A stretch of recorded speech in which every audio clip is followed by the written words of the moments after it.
Primera de Corintios, capítulo 2, versículo 6 al 9.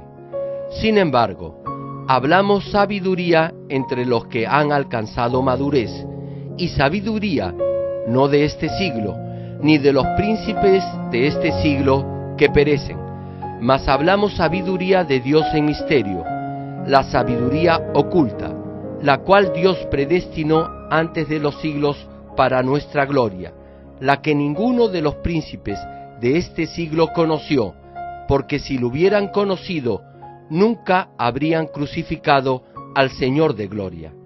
Antes bien, como está escrito, cosas que ojo no vio, ni oído oyó, ni han subido en corazón de hombre, son las que Dios ha preparado para los que le aman.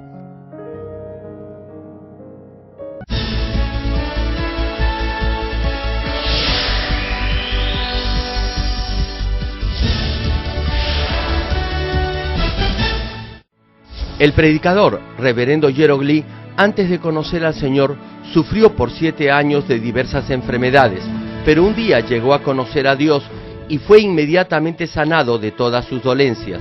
A partir de ese momento, empezó a vivir una vida conforme a la palabra de Dios, recibiendo luego el llamado para servir al Señor. En 1982 estableció en Seúl, Corea del Sur, la iglesia Manmin, con solo 13 personas, entre ellos 4 niños. Su iglesia creció año tras año bajo la dirección de Dios y en febrero de 1993 fue considerada entre las 50 iglesias de más rápido crecimiento en el mundo por la revista norteamericana Mundo Cristiano, alcanzando solo en Seúl más de 100.000 miembros. Hasta el día de hoy, la iglesia se ha mantenido consagrada a la oración y ha asumido el liderazgo para difundir el evangelio por el mundo entero en obediencia a la gran comisión del Señor. A la fecha, la iglesia Manmin cuenta con decenas de iglesias en las principales ciudades de Corea y miles de iglesias en todo el mundo en países como Kenia, Estados Unidos, Canadá, Japón, Francia, India, Filipinas, Honduras, Perú y Bolivia, y con decenas de misioneros alrededor del mundo. Asimismo, el reverendo Gerald Lee ha dirigido multitudinarias cruzadas en Uganda, Kenia, Japón, Pakistán, Filipinas, Honduras, India, Rusia, Alemania, Perú, República Democrática del Congo y en la ciudad de Nueva York. La cruzada de Nueva York, que se realizó en el Madison Square Garden, fue transmitida a más de 200 países vía satélite. Donde quiera que haya realizado estas cruzadas, las obras milagrosas de sanidad divina se han producido tan rápidamente que ha sido calificado como el más grande evangelista de los últimos tiempos por diversos medios de comunicación internacionales, incluyendo la CNN, una de las principales cadenas de noticias del mundo. Hechos capítulo 1, versículo 8. Pero recibiréis poder cuando haya venido sobre vosotros el Espíritu Santo, y me seréis testigos en Jerusalén, en toda Judea, en Samaria y hasta lo último de la tierra. Amados hermanos en Cristo y querido público televidente, desde el momento en que Adán pecó al comer del árbol de la ciencia del bien y del mal, no solo él, sino también todos sus descendientes se convirtieron en pecadores. El ser humano se volvió pecador y tuvo que padecer en esta tierra penas, aflicciones y lágrimas como resultado de la ley del reino espiritual que determina que la paga del pecado es muerte, y estaba destinado a ir al infierno luego de terminar su vida en este mundo. Tenía que sufrir el castigo eterno en el lago de fuego y de azufre. Sin embargo, para salvar al hombre que había pecado, Dios preparó desde antes del inicio de los siglos a Jesús, quien sería el Salvador.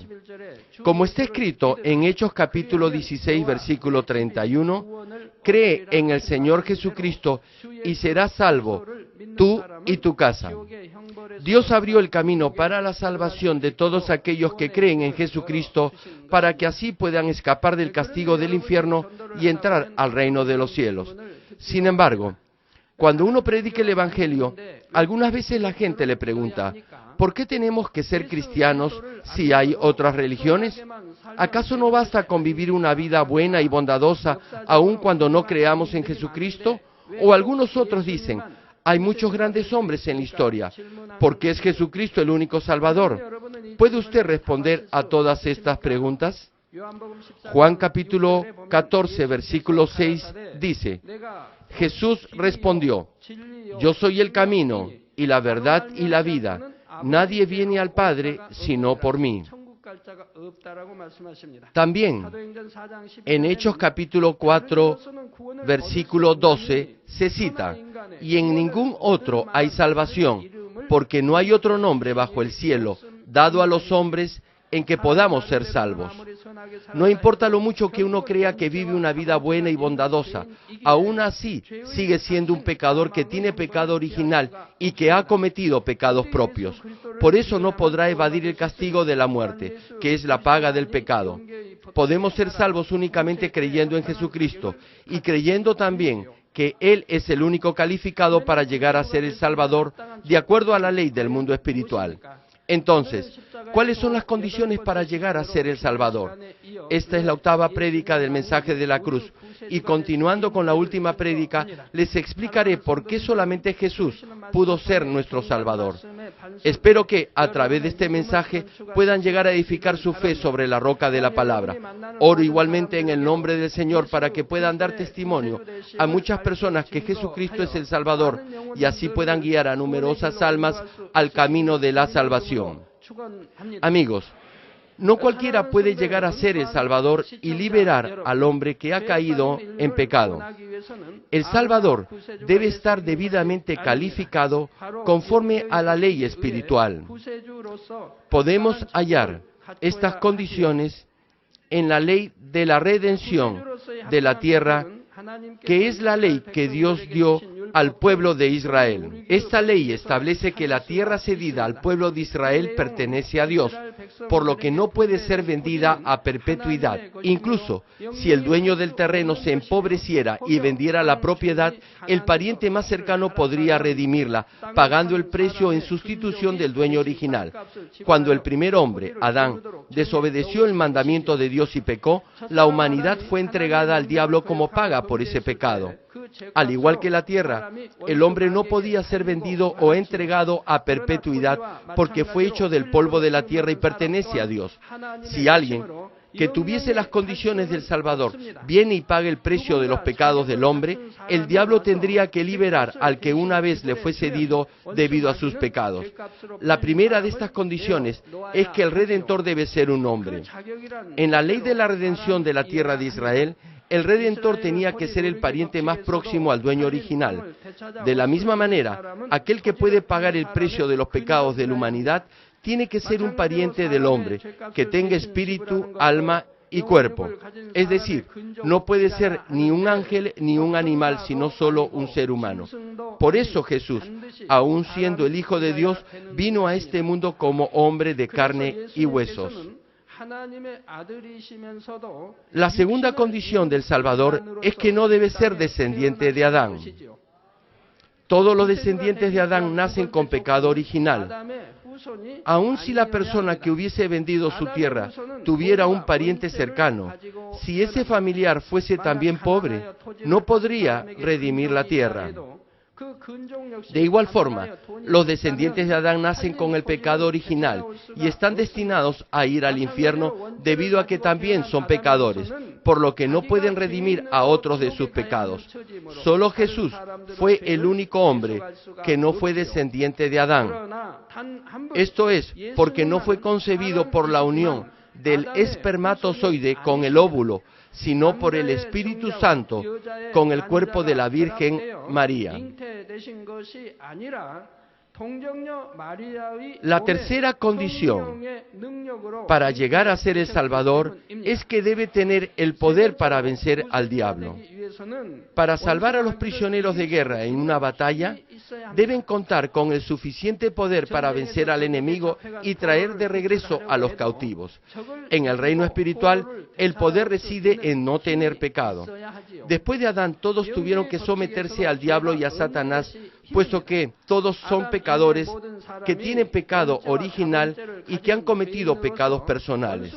Sin embargo, solo Jesús, quien no tiene pecado original ni pecado personal, tuvo el poder para romper la autoridad del diablo y de Satanás y salvar a la humanidad. Hasta aquí llegué en la última prédica. La cuarta condición para llegar a ser el Salvador de la humanidad es que debe tener amor para sacrificar su propia vida. Supongamos que el hijo menor de una familia debe ser condenado por haber contraído una fuerte deuda. Si su hermano mayor, que es rico, pagase la deuda, entonces el menor no tendría que ser sancionado.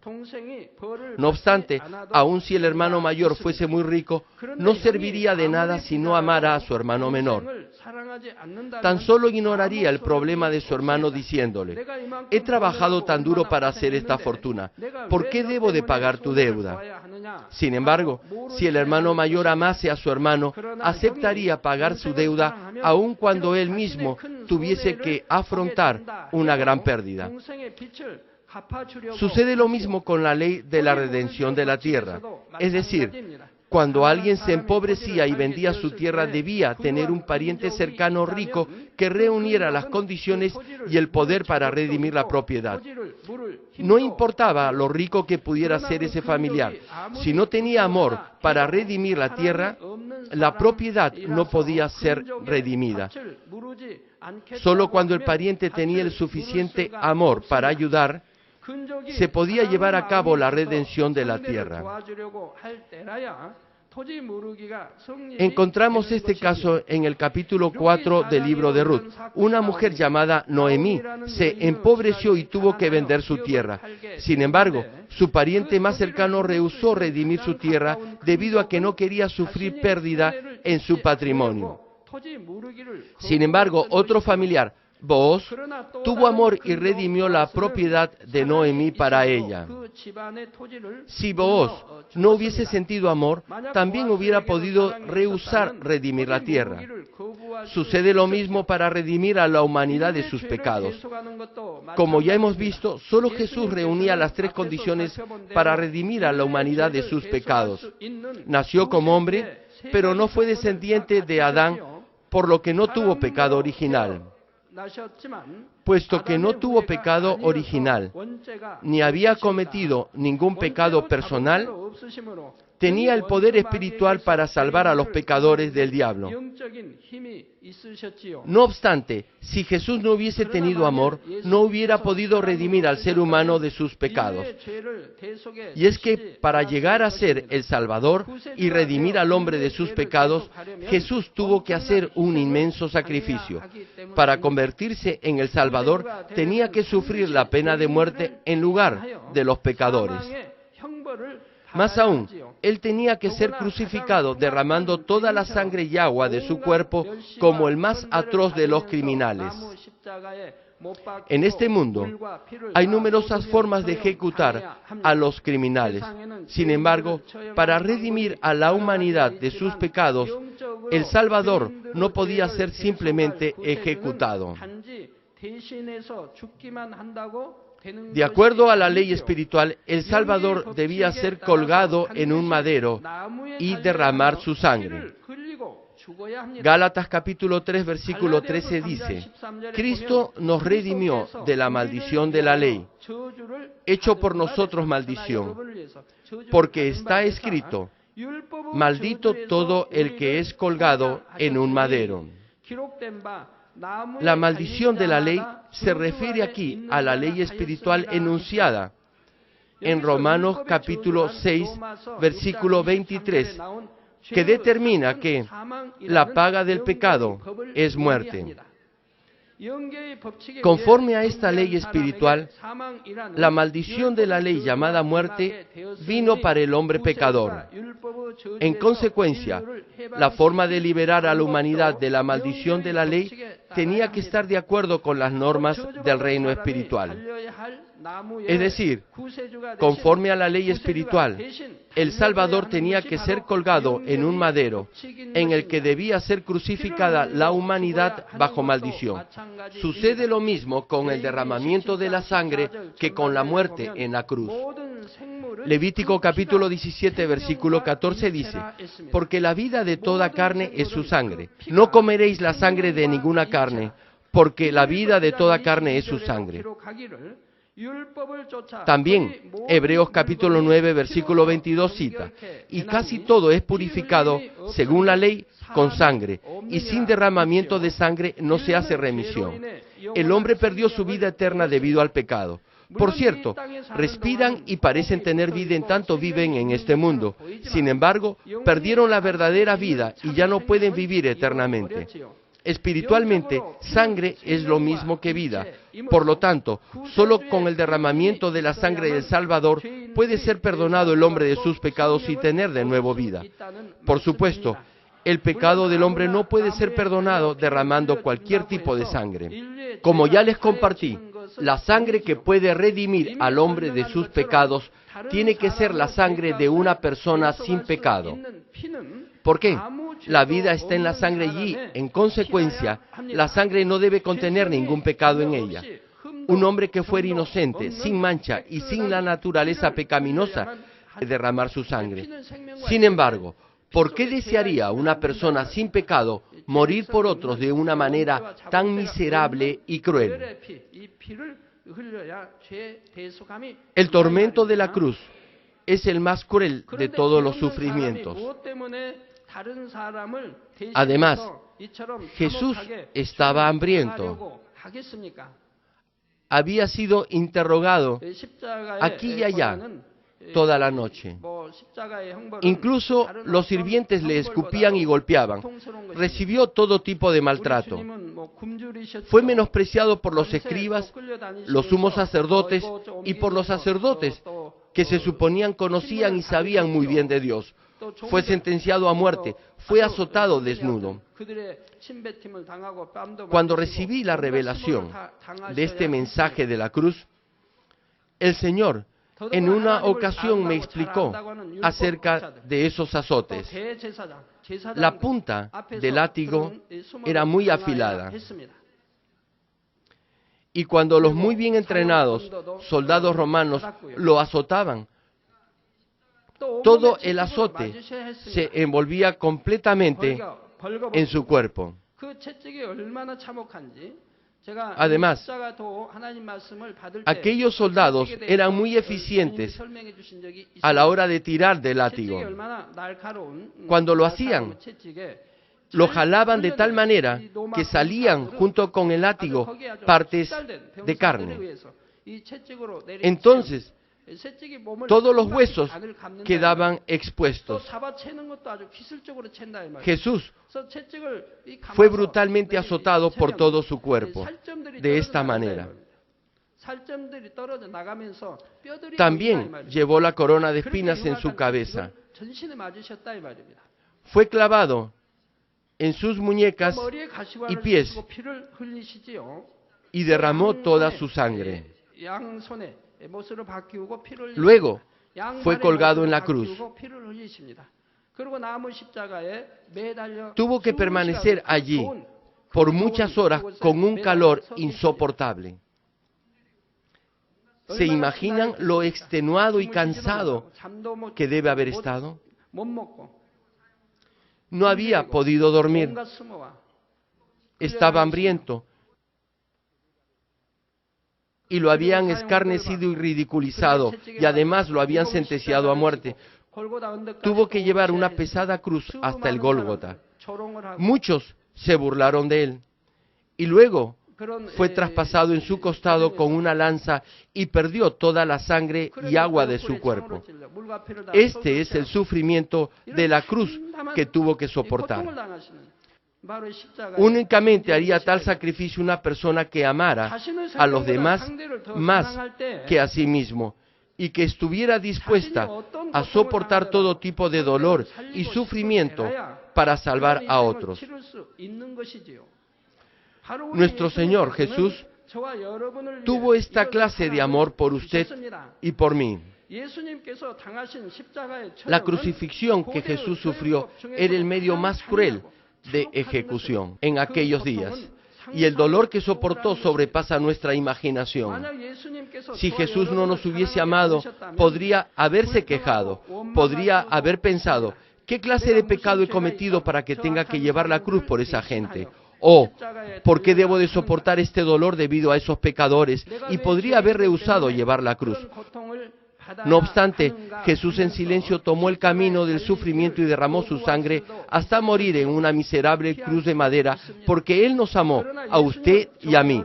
De la misma forma, nuestro Dios Padre nos amó de tal manera que no escatimó dar incluso a su unigénito Hijo por todos nosotros. Romanos capítulo 5, versículos 7 y 8 dice: ciertamente apenas morirá alguno por un justo. Con todo, pudiera ser que alguno osara morir por el bueno, mas Dios muestra su amor para con nosotros en que, siendo aún pecadores, Cristo murió por nosotros. No es fácil para nadie morir por un justo. Sin embargo, alguien podría atreverse a morir por un hombre bueno. No obstante, nosotros no éramos justos ni buenos. Éramos pecadores. Y por esos pecadores, Dios dio a su único Hijo, a su más amado Hijo. Y nuestro Señor Jesús, para hacer la paz entre Dios y el ser humano, y para derribar el muro de pecado y traer la paz, padeció ese atroz dolor y sufrimiento y recibió ese terrible castigo. Por eso decimos que Dios es un Dios de amor. No lo decimos sin razón. Dios nos dio esta clase de amor y por ello lo llamamos el Dios de amor. Y al Señor también lo llamamos el Señor de amor. Dios nos mostró cuánto nos amó, dándonos a su unigénito Hijo como sacrificio expiatorio. Piense por un momento en este ejemplo. Póngase en el lugar de un rey. Usted solo tiene un único y muy amado hijo. Uno de sus súbditos es un cruel asesino y de acuerdo a la ley debe ser ejecutado. La única forma en la que este criminal pudiera salvarse es que una persona sin pecado muriera por él. Por tanto, ¿qué rey de este mundo daría a su único hijo, quien nunca ha pecado, para que muriera para salvar a este criminal? Nadie, absolutamente nadie, haría esto. En la historia de la humanidad nadie ha hecho esto. Sin embargo, nuestro Dios lo hizo. Dios el Creador, a quien no podemos comparar con ningún rey de este mundo, dio a su único e inocente Hijo para sufrir el castigo de la muerte y salvar al ser humano de sus pecados. Dios ofreció al inocente e inmaculado Jesús a su unigénito Hijo en la cruz y mostró su gran amor por nosotros. ¿Qué habrá sentido Dios cuando Jesús fue arrestado, azotado, flagelado y crucificado por pecadores? Dios Padre, quien estaba observando a su amado Hijo sufrir, sufrió también en su corazón un doloroso quebrantamiento. Sin embargo, aún así dio a su unigénito Hijo para salvar a los pecadores y para llevar toda la pena y el sacrificio.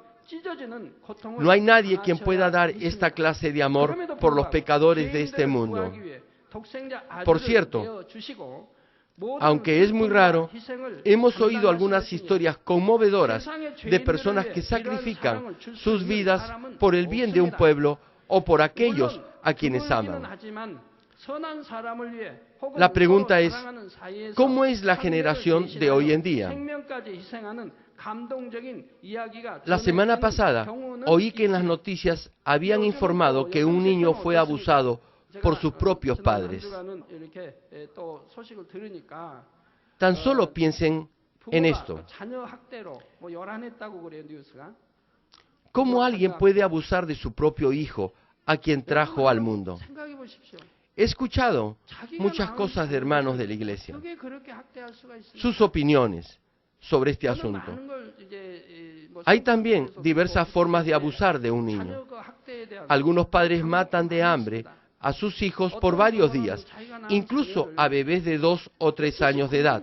También, otros padres encierran a sus hijos en cuartos oscuros. Cierran la puerta por fuera para que el niño no pueda salir por varios días. Algunos otros golpean a sus hijos tanto que los hacen sangrar y les causan heridas y contusiones. ¿Y qué es lo que dicen esos padres? Dicen que castigan a sus hijos por amor para disciplinarlos. ¿Es acaso la violencia un castigo que se hace por amor? ¿Cómo puede ser un castigo tan cruel un acto de amor? Si fuera realmente amor, primero debería hablar con su hijo, y si no lo oye, le aconseja y le amonesta.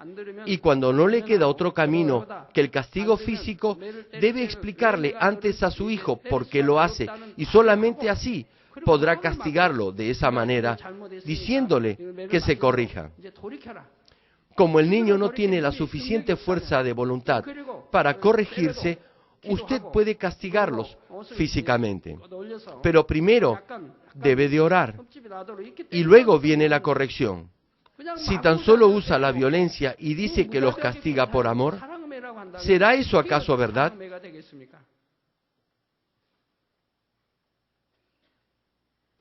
Hay diversas formas de abusar de un niño, y de hecho ninguna de ellas en verdad es comprensible ni justificable.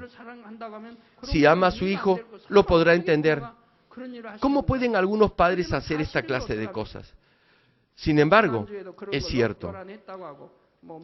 Esa fue la gran noticia la semana pasada, y algunos recibieron el castigo de la ley. Esto sucede entre padres e hijos. ¿Y qué hay de la relación entre marido y mujer? No obstante, el amor de Dios es el más precioso y el más valioso de todos los amores, el cual sencillamente no se puede expresar con palabras. Sin embargo, repito, no hay nadie en este mundo quien pueda dar incondicionalmente su vida por un atroz criminal con quien no tiene ninguna relación. Más aún, si las otras personas lo odian, lo maldicen e intentan matarlo, mientras que Él los sana, los ama y solo los trata con bondad, no habría nadie quien pudiera soportar este terrible sufrimiento por ese tipo de personas. No obstante, nuestro Señor Jesús lo hizo porque nos amó de tal manera. Tomó el camino del sufrimiento de la cruz por los pecadores y murió derramando toda su sangre y también el agua de su cuerpo.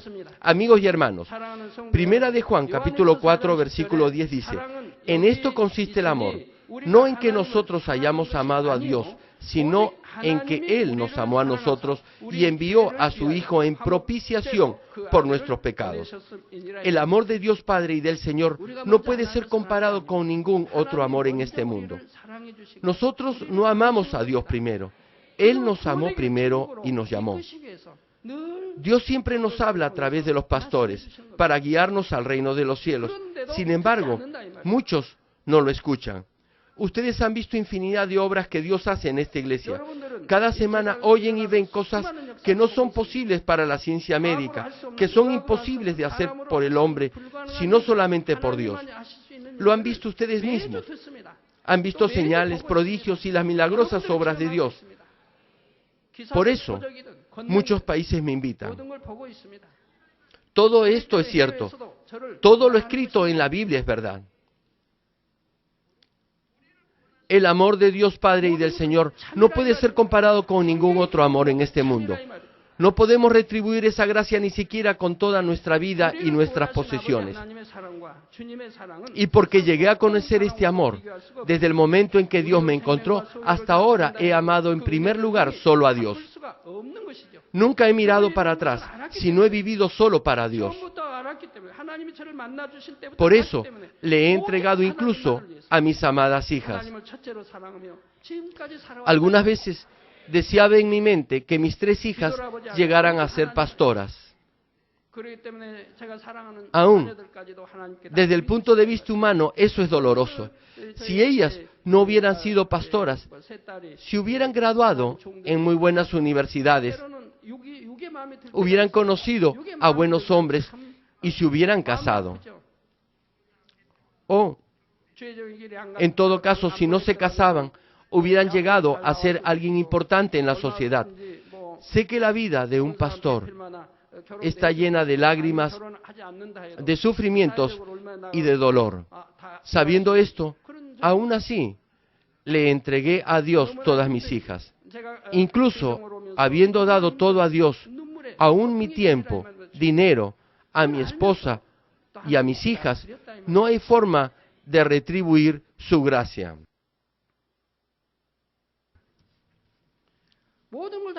Repito, no podemos retribuir esta gracia, incluso dando toda nuestra vida y nuestras posesiones. Por eso, los que comprenden este profundo amor en su corazón no niegan el nombre del Señor, aun cuando son duramente perseguidos e incluso llegan a ser mártires sacrificando sus vidas. Si llegamos a conocer este amor, no podremos alejarnos del amor de Dios por ganar autoridad, riquezas y fama en este mundo. No podremos renunciar al amor del Señor, no importa el tipo de persecuciones que estemos enfrentando. No podremos amar a nuestros hermanos, hijos o cónyuges más que a Dios y que al Señor. Por supuesto, en la medida que amemos al Señor, amaremos a los miembros de nuestra familia y también a nuestro prójimo. Amaremos más sincera y profundamente. El amor de este mundo, aun cuando la gente dice que puede dar su vida por amor, es después de todo egoísta y cambia con el paso del tiempo. Por ejemplo, cuando una pareja de enamorados está saliendo, se dice el uno al otro: siempre te amaré, o te amo más que a mi vida. ¿Cuántas otras clases de declaraciones se hacen? Además, hay algunos que también son poetas. Algunas veces ustedes leen poemas o le piden a sus amigos que les enseñen algunas de las mejores declaraciones para confesar su amor cuando están saliendo con alguien. Esa declaración debe ser verdadera, al menos en ese momento. Pero si la ha hecho para pasar el momento y divertirse con esto no estaría bien, sería diferente. Sin embargo, si en verdad desea casarse con esa chica, su declaración debe ser verdadera. No obstante, aún esas parejas quienes se aman tanto, se llegan a separar luego de algún tiempo, ya que su amor se enfría y cambia. Y después de la separación, conocen a otra persona y nuevamente le declaran: solo a ti te amo. Aun si ambos se han amado por mucho tiempo y luego se casan, sus actitudes cambian y ya no son las mismas que tenían cuando eran enamorados. Mientras eran enamorados, a pesar que pasaban horas juntos, luego de regresar a casa se llamaban por teléfono para seguir conversando. Pero luego de casarse, dicen que su vida de casados es aburrida. Cuando salen como enamorados, incluso en una tormenta de nieve, ponen las manos en los bolsillos del otro y se abrazan. No dicen que tienen frío. Le dan la chaqueta o el abrigo a su pareja. Están juntos todo el día y cuando regresan a casa, ya se están extrañando y se llaman por teléfono. Hablan por 30 minutos, 1 hora o incluso 2 horas. Y se ponen de acuerdo para verse también al día siguiente. Así se aman.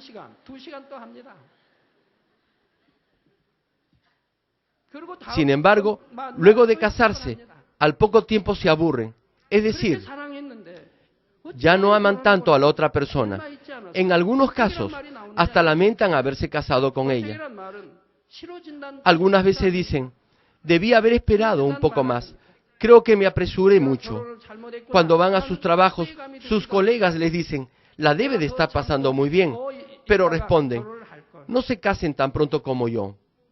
Mejor esperen. Dan esta clase de consejos.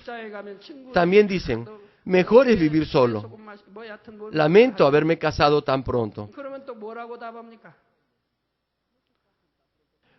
¿Por qué se sienten tan aburridos? Antes del matrimonio, buscaban siempre complacer a la pareja, pero ahora, en primer lugar, solo buscan su propio placer. Si se presenta algún problema, ahora se echan la culpa el uno al otro. ¿Por qué ha cambiado su amor?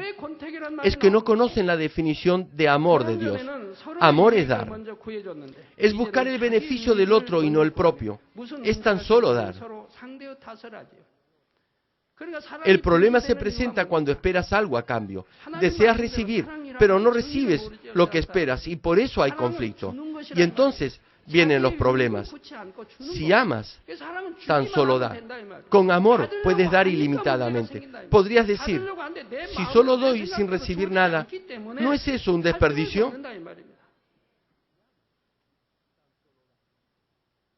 ¿Por qué es un desperdicio? Tú das porque amas. Es engañoso dar sin amar.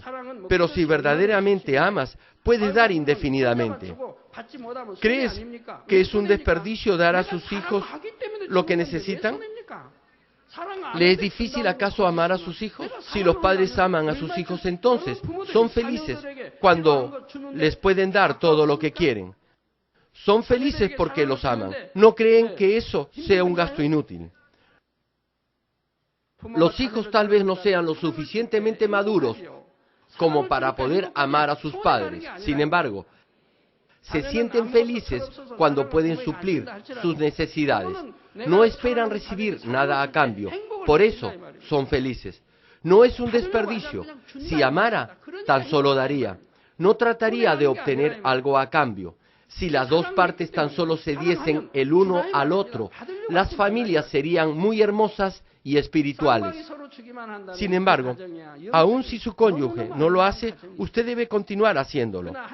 Eso es vivir la verdad en el Señor. Por eso finalmente Dios tocará a su cónyuge y entonces también podrá darle amor. Dios tiene el poder para cambiar a cualquier persona. Así podrá vivir feliz y en paz. No se olvide que tiene que vivir con esa persona hasta que el Señor regrese. Por eso debe haber paz en la familia. ¿Se imagina lo terrible que debe ser no estar en paz con su cónyuge? Es porque busca su propia conveniencia y porque desea ser amado. Por eso, si pasa algún problema, primero le echa la culpa a su cónyuge. Si usted es una persona dadora, no culpará a otro. Aun si su esposa o esposo ha hecho algo equivocado, considerará que es su falta y no la del otro. Sin embargo, como siempre culpa a la otra persona en toda situación, ¿cómo podrá resolver ese problema? Permanentemente tiene quejas, desencuentros y malos entendidos. La pasa mal. Al final, incluso podría llegar a ser como enemigos y llegar a divorciarse. Sucede lo mismo entre los padres y los hijos. Cuando los hijos son jóvenes, aman mucho a sus padres y da la impresión que los van a amar el resto de sus vidas. Sin embargo, luego crecen, se casan y tienen sus propios hijos y ya no se ocupan como antes de sus padres. Algunas veces se presentan conflictos entre hermanos ya que ninguno quiere hacerse cargo de sus padres cuando están enfermos o ancianos. También acontecen algunas tragedias. Asimismo, el amor de los padres por sus hijos parece ser un sacrificio y cuando no es de ningún beneficio, ese amor también cambia. Después, cuando los hijos crecen, pueden llegar a tener conflictos y discusiones con sus padres. En ese caso, si los hijos decepcionan mucho a sus padres, algunas veces incluso se llega a romper la relación. Sin embargo, el amor de Dios no cambia ni busca su propio provecho. Dios dio a su único Hijo con este amor, incluso por los pecadores que estaban en contra de Él. Nuestro Señor dio su vida por aquellos que se burlaron y crucificaron al Salvador, quien vino por ellos. Con este amor le pidió a Dios que los perdonara. Este es el verdadero amor dador de vida. El amor espiritual entre hermanos en la fe y en el Señor se profundizará y se hará más hermoso conforme pase el tiempo. No buscará lo suyo, sino que con este amor uno podrá sacrificar su vida por otra persona. Por eso, mientras más amen al Señor, el esposo y la esposa buscarán más el beneficio del cónyuge. Y los hijos obedecerán a sus padres de todo corazón, tanto en su vida natural como espiritual. Y así habrá paz y felicidad en sus familias. Queridos hermanos en Cristo, hasta ahora les he mencionado las 4 condiciones por las que Jesús es nuestro Salvador. Jesús vino a este mundo como hombre, no es descendiente de Adán y tiene el poder para vencer al diablo porque no se halló pecado en él. También nos ha redimido a usted y a mí al ser crucificado y al derramar su sangre con un amor tan grande como para dar su vida. Entonces, ¿qué debemos hacer ahora? Jesús murió para redimir a los pecadores de sus pecados, pero eso no significa que todos serán salvos. Aun cuando Jesús abrió el camino de la salvación, si las personas no lo aceptan, sino que continúan yendo por el camino de la perdición, finalmente serán destruidos. Solo podrán ser salvos cuando crean en las palabras del pastor que muestran el camino de la salvación. Únicamente creyendo que Jesucristo es nuestro Salvador, podemos ser salvos. Entonces, ¿por qué somos salvos al creer en Jesucristo? Les hablaré sobre esto en la próxima oportunidad. Termino el mensaje. Amados hermanos en Cristo y público televidente, Juan capítulo 3, versículo 16 dice: porque de tal manera amó Dios al mundo que ha dado a su unigénito Hijo para que todo aquel que en Él cree no se pierda, mas tenga vida eterna. En toda la historia de la humanidad no hay nadie, excepto Jesús, quien pueda cumplir con estas 4 condiciones. Solo Jesús está calificado para ser el Salvador. De tal manera nos ha amado a usted y a mí, que siendo aún pecadores, Jesús murió por nosotros, asumiendo el castigo que se suponía nosotros debíamos recibir. Dios ya tenía un plan para Jesucristo incluso antes de que creara al ser humano. Y es porque aun cuando Dios hubiese deseado dar todo su inmenso amor y gracia a Adán, luego de haberlo creado a su propia imagen, sabía que Adán iba a desobedecer su mandamiento e iría por el camino de la perdición. Desde el principio, Dios preparó y capacitó perfectamente al Salvador, de acuerdo a la ley del mundo espiritual, para salvar a la humanidad que estaba destinada a la destrucción por rechazar el amor de Dios. Cuando llegó el momento, Dios envió a Jesús a este mundo y dejó que su unigénito Hijo, el inocente y puro Jesús, recibiera el castigo de la cruz por los pecadores. Sin embargo, aquellos que vivieron en la época donde la gente no sabía acerca del Salvador y nunca oyeron del Señor y luego murieron, ellos recibirán el juicio conforme a su conciencia, como está escrito en Romanos. Su conciencia será su ley y serán juzgados por ella. Los que en verdad son buenos buscan a Dios, aun cuando no sepan acerca de Él ni del Señor. Ellos saben que hay un Dios, sienten que hay una vida más allá de esta. Por eso, quienes son buenos de corazón viven en rectitud y en bondad. Viven en integridad sin pecar. Por lo tanto, su conciencia será ley para ellos y ella los juzgará. Saben si han vivido en rectitud o en maldad y recibirán el juicio de su conciencia. De esta manera, los que reconocieron la existencia de Dios y vivieron en rectitud serán finalmente limpiados por la sangre del Señor y serán salvos, mientras que los malvados serán destruidos. También, si no creyeron y aceptaron el Evangelio, incluso después de haber escuchado de Jesús el Salvador, no podrán recibir el juicio de su conciencia. Desde ya, no es una buena conciencia. Ellos oyeron la verdad sobre Dios y el Salvador, pero no quisieron creer ni aceptarlo. Por eso, desde ya, su conciencia no es buena. A fin de abrir el camino de la salvación para nosotros, Dios pagó el precio por nuestras vidas con la vida de su amado y unigénito Hijo. Cuando nos demos cuenta en lo profundo de nuestro corazón de este amor de Dios Padre y del Señor, comprenderemos también que debemos amar a Dios y al Señor más que a cualquier otra persona en este mundo. Una vez que entendamos este amor, nunca abandonaremos al Señor en ninguna clase de prueba ni de aflicción. Nunca dejaremos a Dios, aun cuando seamos tentados con riqueza y fama. Cuando entiendan esta gracia y amor de Dios, Dios los amará más profundamente y podrán experimentar las obras del Dios viviente en cada momento de sus vidas. Asimismo, en el día final, Él los guiará al reino de los cielos y los hará disfrutar de eterna felicidad. Espero que recuerden claramente que solo Jesucristo es nuestro Salvador y que tengan siempre presente en sus mentes el amor de Dios Padre, quien dio a su único Hijo por los pecadores, y el amor de Jesucristo, quien ofreció su vida por todos nosotros. Oro en el nombre del Señor para que, donde quiera que vayan, siempre dejen el aroma de Cristo y que, además, guíen a muchas almas por el camino de la salvación. I have a broken foot and You have had broken your and paralyzed and worn. paralyzed. Yes. Hallelujah. Praise the Lord. Dios le bendiga. Estoy sana. Gracias al Señor. El Señor, Jesucristo, Jesus Christ. Would you like to dance? Would you like to dance? Give it a shout of Jesus Christ. Tenía 6 años, con mucho dolor aquí, no podía.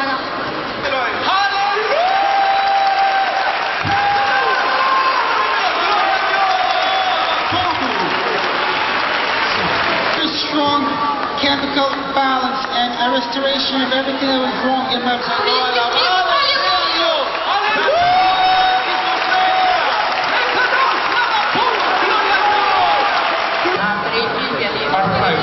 아프라이드 60세 된 여성으로서 관절염이 있다고 합니다. What?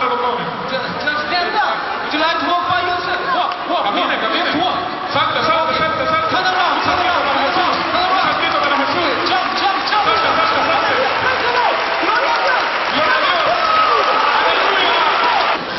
I was under heavy medication and I was in a coma after I took my last dosage and I was in a coma. Me siento muy bien. I lost weight. Me siento muy bien.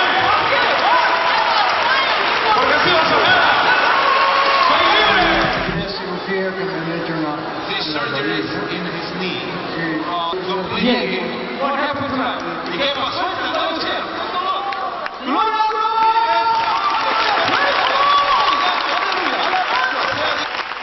¿Y cuál era tu problema? Mi pierna, My legs. brazo. Anyway, this is the doctor's diagnosis for this lady. Would you like to walk by yourself? Praise the Lord. Hallelujah. Praise the Lord. Hallelujah. 2 años. For 2 years. Me dieron 3 meses de vida, pero gracias a Dios he estado pegado de Dios. This man is saying now that the pain and the medicine still. Glory to God. El problema yo tengo mucho, o tenía, porque desde que yo pensé que venía hasta aquí, Tíralo entonces. Tíralo. Just it away. Aleluya. Gloria a Dios.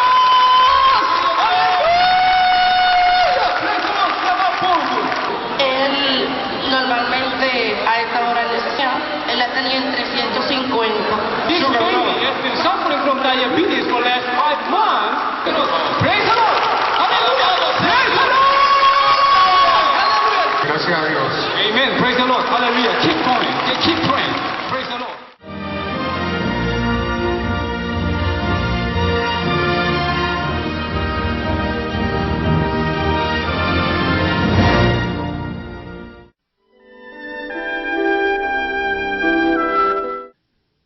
Ahora oraré por todos aquellos que están enfermos.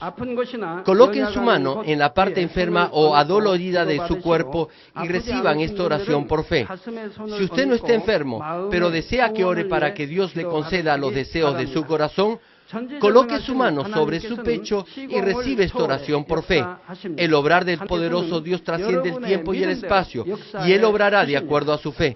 No importa dónde se encuentre, cuando usted recibe esta oración con fe, experimentará con toda seguridad el asombroso poder de Dios. Aleluya.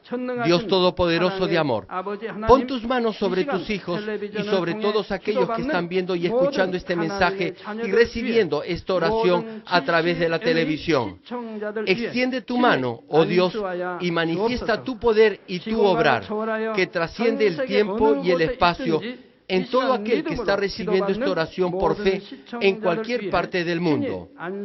Da a cada uno de ellos la fe necesaria, por medio de la cual puedan creer y echar fuera todo pensamiento negativo y toda duda.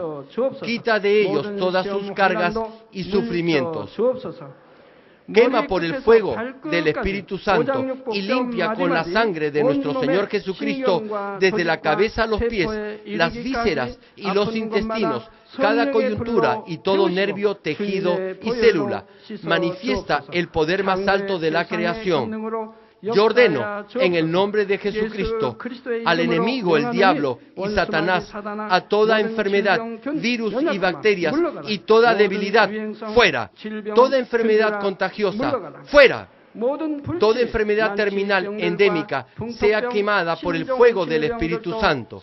Que haya sanidad en todo tipo de cáncer, sida, leucemia, enfermedades cardíacas, pulmonares y todo tipo de dolencias que afectan a la mujer, hipertensión, diabetes, enfermedades de la piel e inflamación. Que la polio, parálisis, artritis y hernia sean sanadas. Que todo dolor lumbago y todo tipo de neuralgia desaparezca. Que todo efecto colateral y posterior a cualquier accidente desaparezca. Que todo resfrío, gripe, fatiga y enfermedad a la tiroides sea quemada por el fuego del Espíritu Santo y sean limpios. Epilepsia, autismo, depresión, crisis de nervios y todo tipo de enfermedades mentales, fuera. Que toda oscuridad sea echada fuera y que haya paz y gozo en sus corazones. Dios Padre, te pido por el poder más alto de la creación, que todo aquello que esté débil sea hecho perfecto y nuevo otra vez. Que toda parte que esté paralizada sea liberada y que los paralíticos, tullidos y cojos caminen. Que los que tienen la vista nublada se les aclare. Que los que tienen problemas para oír puedan oír bien. Que los ciegos puedan ver. Que los sordos puedan oír. Que los mudos empiecen a hablar. Padre, bendice a aquellos que no pueden tener hijos, restaura los huesos rotos y haz perfecta y nueva toda parte quemada de los cuerpos. Limpia por el fuego del Espíritu Santo a los que son adictos a alguna droga, narcótico o sustancia tóxica. Revive los nervios y las células muertas. Que toda oscuridad y tinieblas sean echadas fuera y que todo espíritu maligno salga. Ordeno en el nombre de Jesucristo al enemigo el diablo y a Satanás y a toda potestad del aire fuera, y que todas sus huestes también se vayan fuera. A todo poder de las tinieblas, espíritus malignos, perversos, deshonestos, engañadores, espíritus de división, fuera. Que toda cadena de injusticia se rompa y se libere, y toda oscuridad sea echada fuera. Que la luz venga. Dios Padre, fortalece sus espíritus y sus cuerpos. Dales la fortaleza necesaria para que puedan clamar a ti. Fortalécelos para que puedan despojarse de todos sus pecados y vivan en santidad. Para que sus almas sean prosperadas y todo en sus vidas les vaya bien. Responde a los deseos de su corazón, a su clamor y a sus oraciones. Auméntale la fe, la esperanza y el amor, y que sus familias también puedan oír y creer en las buenas nuevas del Evangelio. Protégelos de todo accidente y desastre y bendícelos para que lleven una vida próspera y sin inconvenientes.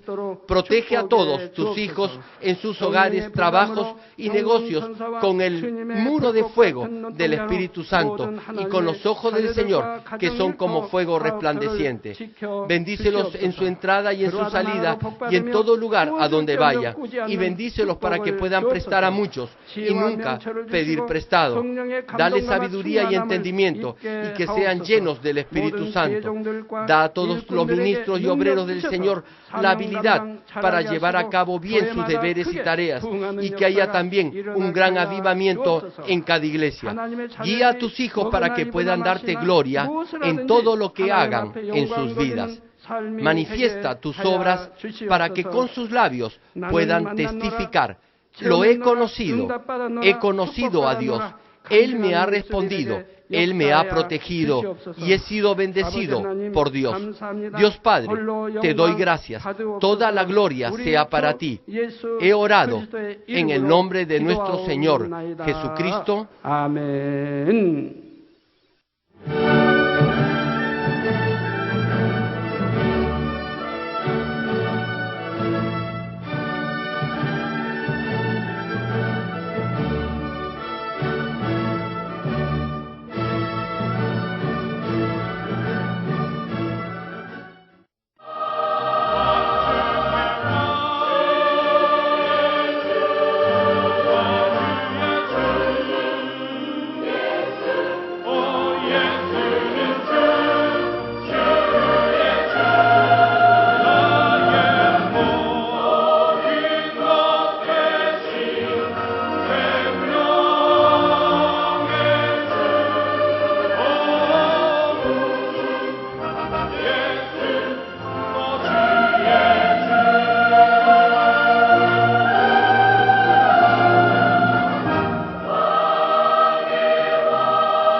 천사 기쁜 노래